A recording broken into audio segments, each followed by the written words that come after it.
Émilie Moreau, bonjour. Bonjour. Vous êtes l'une des 4 candidates à Joulotte aux élections au gouvernement qui auront lieu dans quelques jours. On va parler de vous, on va parler de politique, vos idées, vos envies, de vos ambitions. Avant d'entrer dans le vif du sujet, une question volontairement très ouverte. Qui êtes-vous, Émilie Moreau? Vaste question. Je pense que moi je suis presque un cabinet de curiosité à moi toute seule parce que je suis peut-être la personnalité qu'on a le plus envie de découvrir dans le paysage politique qui se profile maintenant pour ces élections, parce que j'ai un profil atypique. Je ne suis pas originaire de la région, même si j'ai tout construit, donc ça c'est déjà une première différence peut-être avec les autres candidats, et ça peut aussi attirer ou bien poser des questions aux gens qui nous écoutent. Mais moi je suis une jurassienne d'adoption absolument convaincue des capacités de ce petit coin de pays à pouvoir encore faire beaucoup mieux et à pouvoir s'épanouir au sein à la fois de la Suisse, mais surtout, je dirais, de l'Europe, parce qu'on a une position géographique stratégique. Donc voilà, moi je suis peut-être un petit peu différente, mais par ça, je suis une maman comme les autres. J'ai 2 enfants, j'ai 2 filles, enfin nous avons 2 filles avec mon mari, Margot et Éléonore, qui sont des jeunes ados, 10 ans et 13 ans. Donc pleine réflexion aussi sur ce qu'elles vont devenir, hein, c'est un âge pas facile. Je suis sportive, il y en a beaucoup qui me voient ici ou là à vélo, en course à pied, donc dynamique, motivée, et puis surtout on me connaît beaucoup par mes activités au sein de Jura Tourisme, où je m'investis énormément. Là aussi, moi je suis au front sur les projets, je dois avoir des idées, je dois accompagner des porteurs de projets, je suis dans l'action tout le temps au quotidien, donc voilà, moi je dirais une jeune quadra, bien dans ses baskets, bien dans son temps, progressiste et dynamique, et surtout je lâche rien. On va découvrir pendant cette interview de manière un peu plus précise. Vous vous lancez aussi en politique à travers cette élection, dans un parti qui en plus n'existait pas jusqu'à maintenant dans le paysage politique cantonal et régional, les Verts libéraux. Qu'est-ce qui a motivé ce choix? Ça a été une envie de toujours? C'est une opportunité Qu'est-ce qui vous a, à un moment donné, poussé à embrasser une nouvelle carrière politique alors que finalement vous aviez tout réussi jusque-là? En fait, c'est un mélange de tout ça. C'est pas qu'une seule chose, c'est vraiment un mélange de tout ça. D'abord, moi j'ai grandi dans une famille politisée, avec un papa engagé en politique, gaulliste, voilà, qui a évolué avec la droite française traditionnelle à la maison. Et puis j'ai vu des réunions, des préparations, de l'encartage. On faisait de la mise sous pli dans le garage chez nous, ça se faisait. Voilà, donc la chose politique m'a toujours finalement, je me suis toujours sentie concernée. Puis moi j'ai fait des études de droit. Je pense que quand on est juriste, ça va un petit peu avec. Je veux dire, on apprend le fonctionnement des institutions, on apprend la séparation des pouvoirs, l'exécutif, le législatif, la justice. On apprend le fonctionnement, comment ça marche, pourquoi on a des textes de loi, voilà, sur quoi s'est fondée une société, ce pacte social, toutes ces choses-là. Donc forcément que ça éveille la curiosité politique, et ça nous donne aussi beaucoup de compétences pour comprendre la chose publique. Donc ça finalement c'est une petite flamme qui est en moi depuis longtemps. Après il a fallu comprendre comment ça se passe ici, parce que quand on vient de l'autre côté, et il faut comprendre, les partis politiques ne sont pas organisés de la même façon, ça ne se passe pas de la même façon, on ne fait pas campagne de la même façon.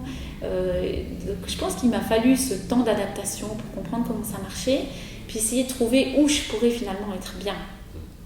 Et puis voilà, il a fallu l'analyse, les personnes, des rencontres. Et puis les Verts libéraux, en fait, je les suis depuis qu'il y a eu cette percée au niveau national. Et je me suis dit, tiens, c'est quand même intéressant, parce que bon, je pense quand même que je suis, si on veut me situer, quand même plutôt une femme de droite, libérale. Pour moi, l'économie, c'est quand même le socle. On peut tout penser si on a une économie forte. Si on n'a pas une économie forte, alors là, derrière, c'est difficile de mener des projets, même des projets sociaux.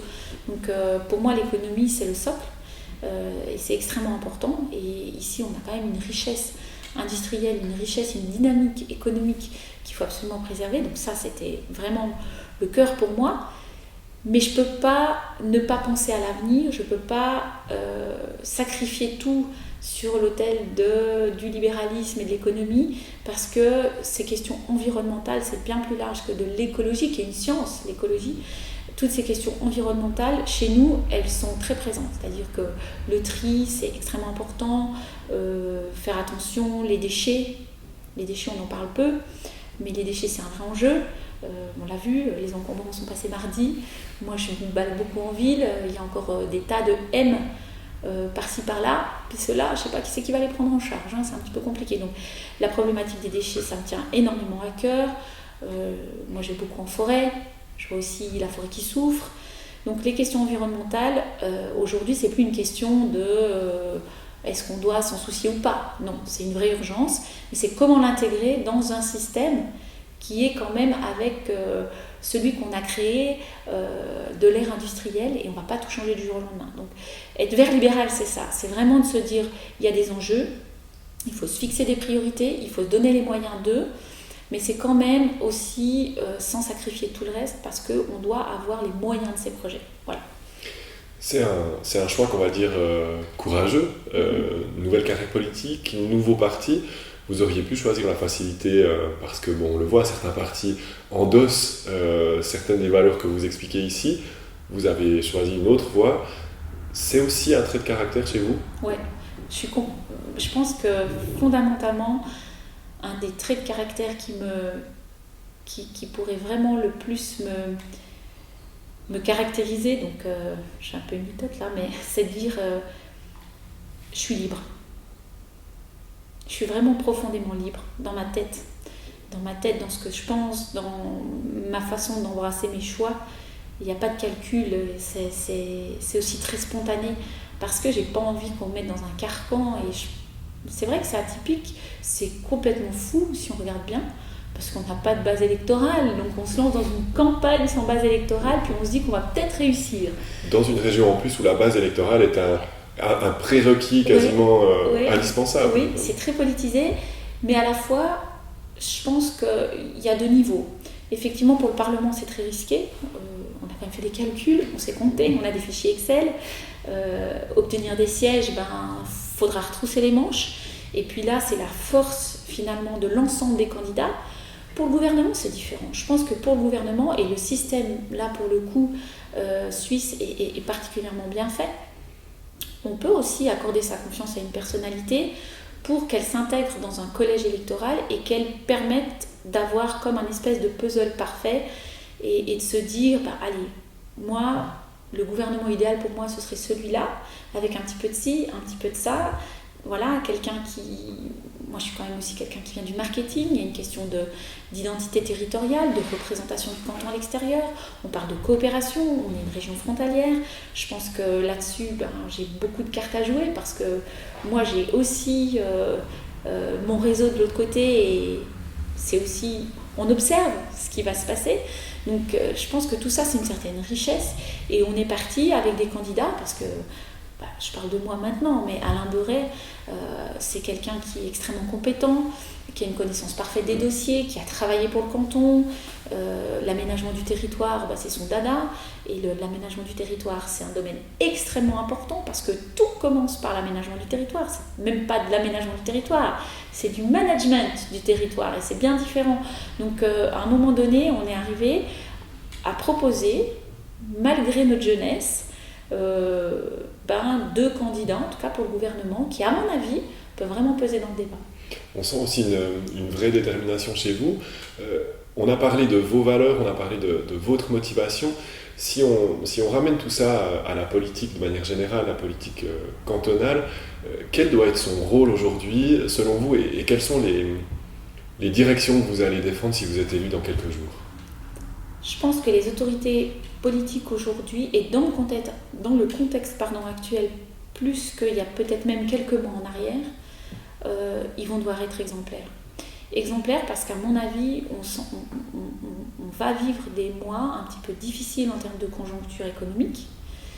Et là, il faudra être solidaire. Il faudra avoir l'envie de surmonter toutes ces échéances difficiles avec le plus de conscience possible, de conscience pour l'avenir et le bien-être du canton. Il faudra avoir une vraie vision, parce que c'est maintenant qu'il va falloir avoir une stratégie. Et là, je pense que il va aussi falloir rassurer les Jurassiens et les Jurassiennes, parce que c'est un peu morose maintenant. Et puis cette morosité, nous, en tant qu'hommes ou femmes politiques, il va falloir qu'on essaye de passer par-dessus, parce qu'on va devoir porter un message d'espoir, et pas de dire, voilà, la crise sanitaire, oulala, oui, les finances c'est difficile, oui, les finances c'est difficile, mais il y a des leviers aussi. La Confédération, elle va mettre des moyens, elle a déjà mis des moyens, et je ne désespère pas qu'elle va en mettre encore. Et là, il va falloir saisir des opportunités avec certains, voilà, on voit que la Confédération fait une rallonge par exemple pour la culture, donc il va falloir pouvoir accompagner les départements, chacun dans son département, de dire, bah voilà, on a des leviers, on peut aller chercher de l'argent, nous-mêmes on n'en a peut-être pas beaucoup, mais on doit pouvoir aller en chercher plus haut. Et ça, c'est avec des visions, et une vision, des projets, des objectifs et des projets, voilà. Et je pense que ça, c'est vraiment la posture que je défends, parce qu'on va en avoir besoin. Le fait de devoir travailler en collège, forcément ça nécessite aussi une partie de sacrifice sur ses visions, sur ses projets, sur ses valeurs. Avec votre caractère libre, avec votre tempérament, votre détermination, est-ce que c'est quelque chose que vous craignez un petit peu d'une certaine façon? Non, pas du tout. Je pense que c'est une force. C'est une force parce que moi, dans la liberté que j'ai aujourd'hui, c'est la liberté finalement d'avoir des projets, d'avoir des idées. Et je vais pouvoir, je pense, insuffler ces idées et ces projets, cette vision aussi sur du plus long terme. Pas toujours réagir à l'opportunité, mais peut-être de s'installer. Je veux dire, nous, dans le tourisme, on a dû à un moment donné se dire, attends, qu'est-ce qu'on veut atteindre comme objectif? On a un petit canton, on n'a pas beaucoup de moyens, on n'a pas beaucoup de prestataires, voilà. Comment on va s'en sortir? Et on a dû être agile et innovant. Donc ça, je pense que c'est pas un gros problème. Et puis finalement, voilà, faire des concessions sur quel domaine? Sur le domaine social, on en aura besoin. On en revient à ça, sur le front de l'emploi, sur le fond du chômage. Si on doit en arriver là, il va falloir accompagner les gens. C'est pas faire des sacrifices, c'est justement d'essayer de mettre des compétences ensemble pour en tirer le meilleur. Donc ça, c'est pas des sacrifices. Et cette liberté de penser, c'est la liberté de ne pas se fixer de limites, je pense surtout, et de penser de manière ambitieuse. Cet engagement politique, pour vous, c'est un vrai moyen de vous mettre au service de cette région que vous nous avez dit en préambule que vous avez appris à découvrir, qui vous a séduite. Il y a ce côté aussi de la chose publique comme quelque chose de véritablement public, justement. Oui, je pense que les hommes et les femmes politiques, les femmes et les hommes politiques qui s'engagent, ils sont souvent critiqués, mais c'est normal, parce que c'est très difficile de satisfaire tout le monde. Quand on prend une décision, il y a des décisions qui ne sont pas faciles à prendre, on doit être courageux, et on sait qu'il va y avoir des levées de boucliers, etc. On voit, il y a des dossiers qui sont hautement émotionnels, mais il faut avoir le courage de les mener à bien, de les porter. Et la femme ou l'homme politique, il se met en première ligne. Et c'est sans filtre. C'est sans filtre. Donc, à quelque part, c'est le don de soi. On fait le don de soi pour le bien public. Et c'est un vrai choix de vie, parce que moi, aujourd'hui, chez Juratourisme, tout va bien. Hein, donc, j'aurais pu continuer comme ça sans me poser de questions.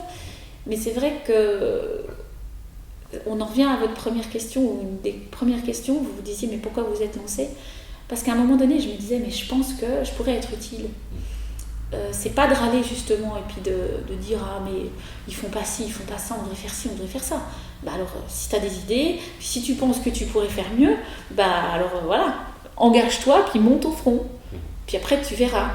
Mais c'est pas de râler sur son canapé. Et ça, ça devenait un peu nocif aussi pour moi, de me dire, ah, mais je râle tout le temps, et puis je pense qu'on pourrait faire comme ci, comme ça, il y a des choses qui m'énervent, alors voilà, si elles m'énervent, essaye de faire en sorte de peut-être pouvoir les changer, de les adapter ou de faire mieux. Donc voilà. Mais c'est un vrai don de soi, et je pense que c'est vraiment pas facile.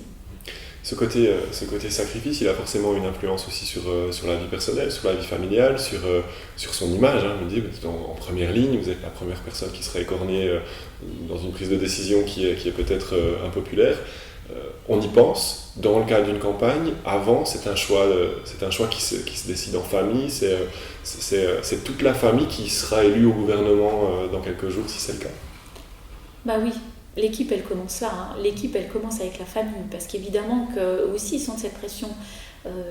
C'est assez rigolo. On est une petite région. Ma fille, elle est à l'école avec la fille de Rosalie, par exemple. Puis puis je lui ai demandé si vous en parlez à l'école. Et, non, maman, on n'en parle pas à l'école. Bon, je crois qu'elles ont quand même parlé un peu entre elles, mais voilà, il y a un petit peu de pudeur. C'est pas évident. Il n'y a en tout cas pas de compétition entre elles, c'est chouette. On se connaît dans d'autres cercles. Mais oui, l'équipe, elle commence avec la famille. Je pense qu'on n'a pas à sacrifier sa famille quand on fait de la politique. Mais à part ça, moi, mes filles, elles ont l'image d'une maman hyper active, dynamique. Je travaille à 100% depuis très longtemps. Je m'investis dans d'autres associations par ailleurs. J'ai des comités. J'ai une présidence maintenant qui est une présidence d'un club service important. Donc, elles ont l'habitude de voir une maman qui bouge. Puis je pense qu'elles ont compris que une maman, si maman elle est sur le canapé, alors c'est pas très bon signe, quoi. Donc, mais l'équipe, elle était surtout avec mon mari, parce que évidemment que la conjointe ou le conjoint, il va devoir assumer un peu plus, quoi. Puis pas forcément attendre pour savoir qui va faire le souper le soir, hein. Ça c'est bien évident. Mais chez nous, c'était un peu un passage de relais aussi. Moi, j'ai beaucoup sacrifié pour la carrière de mon mari. Il en a eu une très très éprouvante, très prenante, il y a quelques années en arrière. Ça fait déjà maintenant 10 ans que le rythme et la tendance est un petit peu inversée chez nous. Mais c'est vrai qu'avec une fonction de ministre, quand on a un ministre à la maison, une ministre à la maison, c'est sûr qu'il faut que l'équipe elle soit bien solide déjà le soir quand on rentre, quoi. Est-ce qu'il y a un côté aussi dans votre engagement politique, une volonté de faire avancer une cause dont on parle beaucoup ces derniers temps, qui est la cause des femmes, de dire mais attendez, on est là aussi, on a des compétences, on peut vraiment peser, on pèse déjà. Est-ce que ça c'est quelque chose, c'est un combat que vous embrassez aussi d'une certaine manière? Oui, je l'embrasse aussi pour donner un exemple à mes filles ou bien à toutes les jeunes filles d'aujourd'hui. Je pense que les schémas ils ont changé. On en revient à cette liberté que je vous disais. La liberté, elle est à plein de niveaux. Elle est dans votre tête, elle est dans vos sentiments, elle est dans votre liberté économique parce que vous n'êtes pas dépendante. Il y a beaucoup de plans comme ça dépend de ce qu'on a vécu. Mais moi, j'ai vécu un schéma familial où seul mon papa travaillait et ma maman gardait des enfants, mais économiquement en tout cas, elle n'a pas pu être indépendante. Et peut-être qu'à un moment donné dans leur couple, mon père serait parti puis il est resté parce qu'il n'avait pas envie de laisser ma mère dans une situation économique complexe. Et ça m'a ouvert les yeux sur certaines choses parce que je pense que aujourd'hui les choses elles changent, les femmes elles doivent être autonomes, puis elles ont aussi plein de choses à dire. Elles ont plein de choses à dire en dehors de la cuisine et du ménage et d'aller faire les commissions. Surtout si elles sont formées, si elles ont fait des études. Si elles ont fait des études, il faut qu'elles puissent prétendre à des postes qui soient à la hauteur de l'engagement qu'elles ont fait, elles, dans leur parcours scolaire. Et voilà, moi je suis universitaire. J'ai été jusqu'au doctorat, j'ai pas soutenu, mais jusque-là. Et c'était aussi à un moment donné, aujourd'hui, de m'engager dans des fonctions à responsabilité, de prendre des risques pour ma carrière. C'est aussi un espèce de retour sur investissement, même pour mes parents, parce que c'est les parents qui donnent les moyens aux enfants de faire leurs études. Je travaillais aussi à côté pour pouvoir assumer certaines choses, avoir une voiture, être autonome, me payer le jean que j'avais envie. Et c'est un juste retour des choses qu'aujourd'hui je m'épanouisse, moi, dans ma carrière professionnelle. Et les femmes n'ont pas de choix à faire, mais c'est souvent plus difficile pour les femmes que pour les hommes, parce que naturellement, en tout cas encore aujourd'hui, quand il y a un bobo, quand il y a l'enfant qui est malade, on appelle maman. Et puis on a besoin du bisou de maman. Le bisou de maman, il est maternel, il est réconfortant, il est important. À part ça, je pense que surtout dans cette région, il y a encore une place à faire aux femmes, aux postes à responsabilité ou à des postes avec des responsabilités, pas qu'à des temps partiels, et qu'on peut y arriver et que ça fonctionne et que aussi déculpabiliser les femmes. On n'est pas une mauvaise maman parce qu'on est une maman qui s'épanouit par ailleurs. C'est ce que je vous disais tout à l'heure. Moi, je pense qu'elles savent quand j'ai passé une bonne journée, quand ça a bien marché au boulot. Je rentre, je suis détendue et je suis détendue pour faire le souper et je suis détendue pour reprendre les devoirs s'il y a besoin parce que c'est un équilibre. Vous disiez avant, quand on est une femme, c'est plus difficile en prenant l'exemple de la famille. Est-ce que c'est des témoignages qu'on entend régulièrement? Est-ce que c'est aussi plus difficile en politique? On entend souvent des femmes qui disent mais nous on doit bosser 2 fois plus pour atteindre le même résultat. Est-ce que c'est quelque chose que vous avez pu ressentir depuis le début de la campagne ou quelque chose qui est latent, qui ne dit pas forcément son nom? Bon, une chose est sûre, c'est que moi, dans le milieu professionnel auquel je vis, où j'évolue, peut-être parce que j'ai la chance d'avoir un directeur qui me doit le respect de quelques mois, non mais voilà, on est une entreprise, on est jeune, on est une équipe jeune, ce clivage homme-femme, il se fait peu. Je dirais d'une manière générale, dans le milieu du tourisme en Suisse, c'est quand même, on ne sent pas ce clivage homme-femme et il y a beaucoup d'opportunités pour les hommes comme pour les femmes. Politique, je pense qu'on le sent un peu plus, c'est quand même encore un peu plus à l'ancienne, même s'il y a des femmes politiques qui ont vraiment ouvert la voie. Je pense à Anita Ruon, qui était quand même à l'époque dans un parti chez le PLR, peut-être plutôt très traditionnaliste de ce côté-là, mais elle les a laissés faire campagne et elle s'est profilée de manière très subtile, je dirais presque très féminine pour le coup, et elle avait bien réussi à se placer. Et puis moi, quand on est arrivé, quand on s'est installé dans le canton, Elisabeth Baumschneider était ministre, et c'était une femme qui prenait tellement de place, et elle était, je trouve, presque tellement meilleure que les hommes en place, puis on sentait vraiment qu'ils la respectaient à ce titre-là. C'était presque un modèle pour moi. Alors, je ne suis pas socialiste, mais en tant que posture, dans sa posture de femme, elle a pu être un modèle pour moi, et on sent qu'aujourd'hui c'est difficile. Je pense qu'on doit être meilleur, ouais. Mais en tout cas, on doit être plus maligne. Et puis ça, c'est très féminin, on y arrive très bien. On arrive gentiment au bout de l'interview, on a beaucoup parlé de vous. Parlons aussi peut-être un peu de vos projets, de vos priorités politiques. Si vous êtes élu dans quelques semaines, dans quelques jours, quels sont les dossiers que vous avez envie de porter en priorité sur la table du gouvernement le mardi lors des séances ? Alors je pense qu'il y aura quand même toute cette question des conditions cadres pour qu'on ne plonge pas au niveau économique. Ça, je pense que ce sera quand même une des priorités. Il faut qu'on arrive à soutenir notre économie, mais je ne pense pas qu'aux industriels qui ont peut-être plus de marge de manœuvre que d'autres, mais on a tous nos commerçants, on a nos restaurateurs par exemple qui ont beaucoup souffert et à qui on demande encore beaucoup. Donc ça sera de veiller vraiment à ce qu'on reste agile d'un point de vue économique et qu'on ne rate pas certaines opportunités parce qu'on sclérose le débat sur le plan sanitaire. Donc ça, je pense que ce sera vraiment quelque chose qui me tiendra à cœur. Puis la deuxième chose, c'est quand même à un moment donné de décloisonner certains... Si on devait repenser un peu l'État, c'est de décloisonner aussi un petit peu les départements, dans le sens où aujourd'hui on a construit quelque chose de très figé, mais moi, si je dois prendre l'expérience que je vis au quotidien, l'économie, ça fonctionne avec l'aménagement du territoire. Et c'est absolument déterminant. Vous allez discuter avec une entreprise qui veut s'installer, elle va vous parler terrain. Vous allez discuter avec un industriel qui veut s'agrandir, il va vous parler terrain. Donc on revient de nouveau à l'aménagement du territoire. Nous, on a des projets en ce moment qui viennent, touristiques. Le premier écueil, c'est qu'est-ce qu'on va faire par rapport à l'aménagement du territoire. On a des projets notamment agritouristiques, c'est extrêmement compliqué en zone agricole. Là, il faut décloisonner. À un moment donné, il faut penser aux intérêts supérieurs. Donc ça, c'est quelque chose qui me tiendrait à cœur au sein du collège gouvernemental, de pouvoir finalement penser vision stratégique et décloisonner les secteurs. Pas toujours tout ramener à la question budgétaire et financière, mais plutôt de se dire, attendez, on veut aller où, on veut faire quoi. Puis il y a une deuxième chose, il y a tout ce qui est lié à la coopération. On a aussi eu un entretien hyper intéressant avec la Chambre de commerce. La Chambre de commerce, elle évolue par rapport à une conjoncture économique mondialisée. Elle a besoin des relations transfrontalières parce qu'on doit aller signer un contrat à Paris, parce que c'est à Paris que ça doit aller signer. On doit discuter avec nos voisins alsaciens, belfortins, bisontins par rapport à la thématique transfrontalière. Et on sait qu'on en a besoin, la main-d'œuvre, c'est extrêmement important, on en manque.